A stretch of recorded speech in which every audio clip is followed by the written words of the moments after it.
My mom would be at all my sporting events. Let's say I was playing football, okay? My mother would be on the sidelines, and if the play on the field started going one way, my mother would run along like, Mark, get him, get him. I'd be like, oh my gosh. I'd get in the huddle with the other guys. They go, Mark, is that your mother? I go, no, I never saw her before in my life. See, the greatest gift my mother ever gave me, she believed in me. I have overdosed on drugs on 3 occasions where I should have been dead.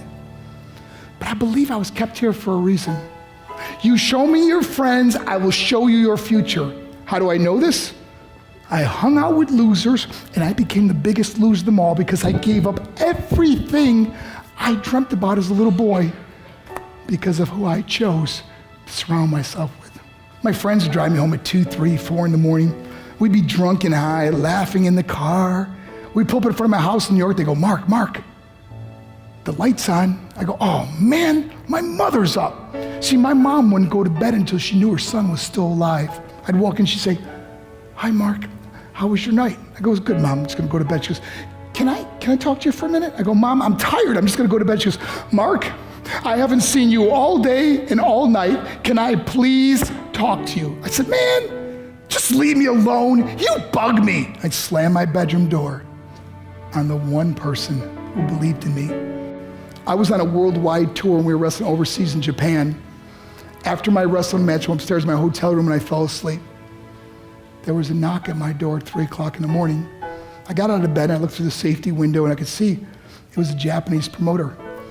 So I opened the door and he said, Mark, you need to call home. There's been an emergency. I went and got on the hotel room phone. I called back to the United States. I said, hey, what's going on? They said, Mark, I don't know how to tell you this. I said, just tell me what happened. All of a sudden they started crying. They go, Mark, I can't tell you. I said, just say it. They said, Mark, your mother died.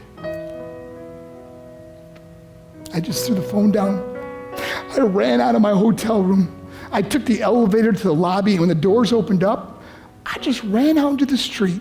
I mean, there was no cars, there was no people. It was 3 o'clock in the morning. And I walked down the middle of a street in Hiroshima, Japan, and I remember looking up and just saying, Mom, I am so sorry. I flew home for her funeral, and I was so nervous to walk up to her casket, so I just stood way in the back. And I kept looking from a distance. I kept thinking to myself, Mom, please wake up. Please get up. And then I finally got the nerve to walk up to her. And as I got closer, I could see my mom for the first time. I mean, she was so beautiful. She was dressed in white. I mean, she looked like an angel. And I just stood over her and I said, Mom, you are my hero. Everything I am, everything I hope to be was because of you. You loved me so much. You gave me a life. You're the only one that ever believed in me. How did I repay her? By getting drunk, by getting high, by getting stupid, by hanging out with losers. For what? All she ever wanted to do was talk to me. I wish I could talk to you now, Mom. I wish you could see what I'm doing. Why couldn't I have been a better son? We are defined by our choices. But if you surround yourself with people involved in drugs and alcohol and pills, it's a dead end. I'm not here to preach to you. I'm here to tell you I lived that life. It leads to broken hearts, broken relationships, broken dreams, and death. For what? To get high? If you have a mother or a father, when you go home, tell them how much you love them. See, my whole life was about being rich and famous. I had to be a millionaire. I had to win the race. I had to win the race at the expense of my marriage, my family, my friends. For what? To be all alone in the world? I learned what is truly important, and that is how precious this gift of life is, and our families, and how quickly it can be taken away. See, I no longer live in time. I live in moments. See, it's not what's in your pocket that matters. It's what's in your heart that truly matters.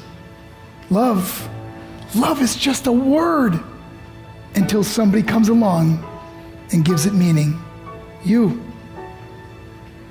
You're the meaning.